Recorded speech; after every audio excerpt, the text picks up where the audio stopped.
இது நான் வந்து ஒர்க் வீட்டிலேருந்து வேலை முடிச்சுட்டு வீட்டு வேலையெல்லாம் முடிச்சுட்டு ஒர்க் பிளேஸ்க்கு வர்றது கடைக்கு. ஸோ கடையில் வந்தோன்னா அந்த நாங்கள் இருக்கிற ப்ரொஃபஷனலுக்கு ஏற்ற மாதிரி நாங்கள் எங்களோட லுக்கை வந்து க்ரியேட் பண்ணணும்.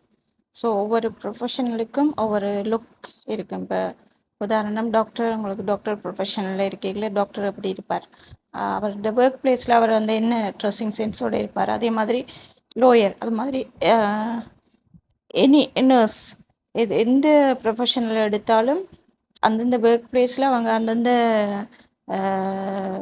ஒர்க் பிளேஸுக்கு ஏற்ற மாதிரி அவங்க ட்ரெஸ்ஸிங் சென்ஸ் அண்ட் அவங்களோட அசைவுகள், அவங்களோட தோற்றங்கள் எல்லாமே அதுக்கேற்ற மாதிரி இருக்கும். அதே மாதிரி தான் எங்களோட இந்த பியூட்டிஷியன் என்ற ப்ரொஃபஷனலும் அதே மாதிரி தான்.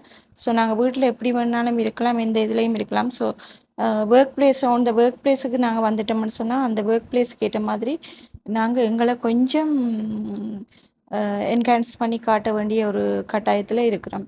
ஸோ நான் எந்த மேக்கப்பும் நான் யூஸ் பண்ணுற இல்லை. ஜஸ்ட் ஒர்க் பிளேஸ்க்கு வந்தேன்னுடா அந்த ஐப்ரோவை மட்டும் கொஞ்சம் என்ஹான்ஸ் பண்ணி அந்த லிப்ஸ்டிக் கொஞ்சம் லைட்டாக அப்ளை பண்ணியிருப்பேன். ஸோ அதுதான் என்னுடைய ஒர்க் பிளேஸில் நான் போடக்கூடிய அந்த மேக்கப்ன்றது.